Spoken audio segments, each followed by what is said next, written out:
Hey guys, welcome back to my channel, and if you're new here, welcome aboard. My name is Ruth, and this is my sailing sketchbook. Today we are sailing from the Cook Islands and headed west into the heart of the Pacific, into Samoa, where lava meets reef, where tattoos are sacred, and where sea turtles share the tide with giant clams and reef sharks.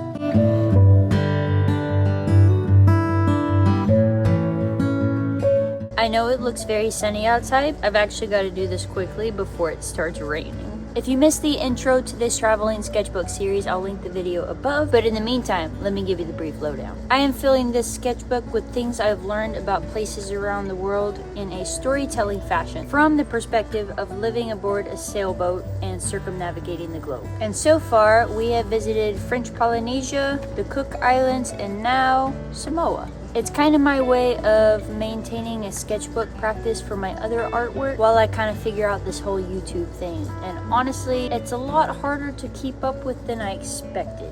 But I have big plans for this channel, so I hope you'll subscribe and drop a comment down below saying you've been here from the starting days. In this video, I am sketching and sharing 11 fascinating facts about Samoa, from ancient traditions to solar-powered islands, all filtered through the lens of community, conservation, and creativity. Also, be sure you don't miss the bonus fact at the end. It involves coconuts, claws, and some pretty dramatic thievery. So, let me actually stop talking and let's start exploring. Number 1. Houses with no walls. Samoa's traditional houses, called fa'as, are basically open-air living rooms. Wooden posts hold up a thatched roof, and that's it. You get ocean breezes, you get community connection, and you cannot hide from your auntie who wants to know why you're not at the family feast. In a communal culture, this setup reinforces togetherness. This openness isn't just architectural, it's how the community lives. Everything is shared: food, resources, laughter, and everything else. Environmentally, building with local, renewable materials keeps the footprint light and coastal view unobstructed. I find this setup unique and rather refreshing. Number 2. Land of fire and coral. Samoa sits on the ring of fire, which means volcanoes have shaped the islands from the beginning. You've got rugged lava cliffs, black sand beaches, and coral reefs that have adapted to the volcanic landscape. You'll see lava fields that look like they belong on another planet. And the soil? It's ridiculously fertile, which is why everything here grows like it's on steroids. The active volcanoes on Vaea add fresh nutrients to the soil. The ocean benefits too. Volcanic islands have nutrient-rich waters that attract marine life, like the humpback whales and black-tip reef sharks I've talked about in earlier videos. Oh, and giant clams. We'll get to that later. But first, number 3, a legacy of seafaring. Long before maps or compasses, Samoans navigated thousands of miles using stars, swells, and seabird flight patterns. They built outrigger canoes called Vaea and sailed around the vast blue distances with nothing but ancestral memory and environmental intuition. Today, that tradition is still alive in carvings, festivals, and storytelling. Seafaring isn't just transportation here. It's a way of seeing the world. These traditions and disciplines foster reverence for the ocean, care in harvesting its resources, and a belief that the sea isn't something to conquer, it's something to partner with. Number 4, a refreshing kind of leadership.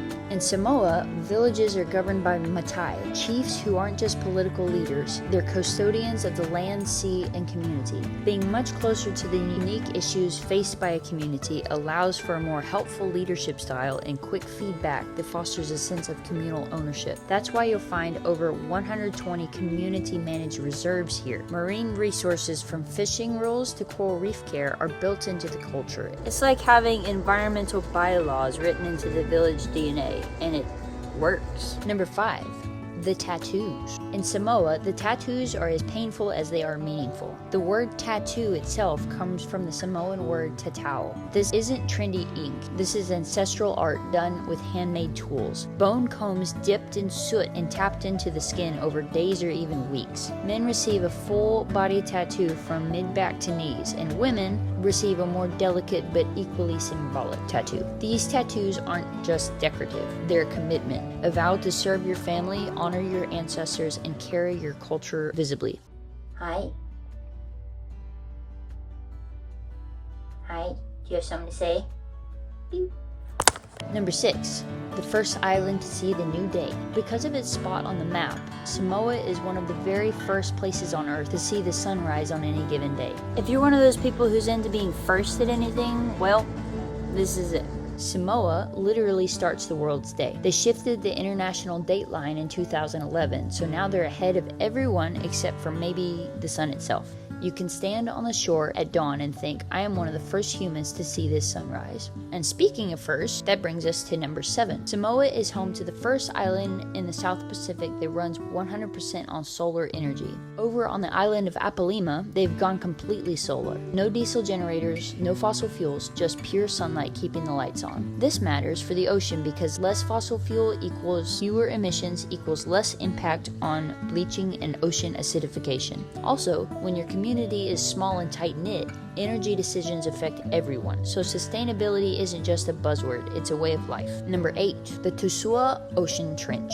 This place looks like it's straight out of a fantasy novel. A giant, deep, perfectly blue swimming hole in the middle of lush gardens. A wooden ladder takes you down into the water and it's surrounded by lava rock walls draped in vines. It's connected to the ocean underground, so the tides affect the water level. Sites like this remind you that land and sea in Samoa aren't separate. They're deeply linked. Protecting the coastline here means protecting the magic inside the land too. Number 9.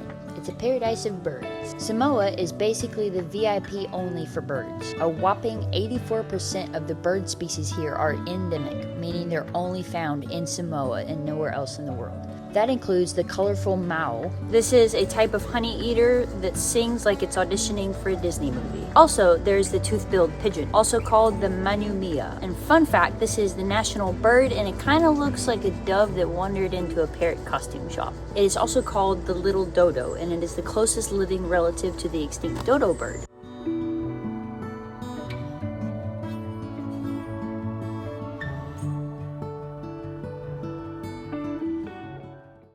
From the conservation side, locals take this very seriously. Community-led forest reserves are protected for these species because losing them would be like erasing entire chapters from Samoa's storybook. Number 10, the rainbow buses. You know those big personality-free city buses we have in the metropolitan areas? Yeah, Samoa's buses are their total opposite. Samoan buses are bright, musical, and gloriously chaotic. Imagine bright pinks, electric blues, and fiery oranges, each one painted like it just won a coloring contest. And they blast music loud.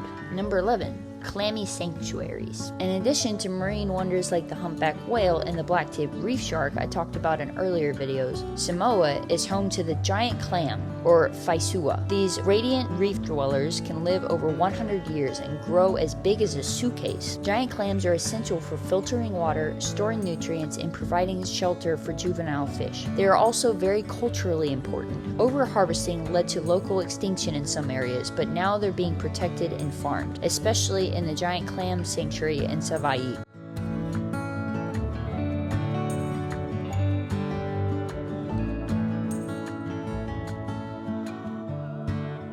And now, for the bonus fact, crabby thieves. Meet the coconut crab, aka the Robert crab. These behemoths are the largest land-living arthropod in the world, weighing up to 9 pounds. With this size, they can climb palm trees and crack coconuts open with their claws like it's no big deal. And they don't stop at coconuts either. People have woken up to find shoes, utensils, and even camera gear stolen by coconut crabs on night raids. One crab was caught dragging off an entire bag of marshmallows like a forest gremlin. They're actually oddly beautiful in the, prehistoric nightmare kind of way.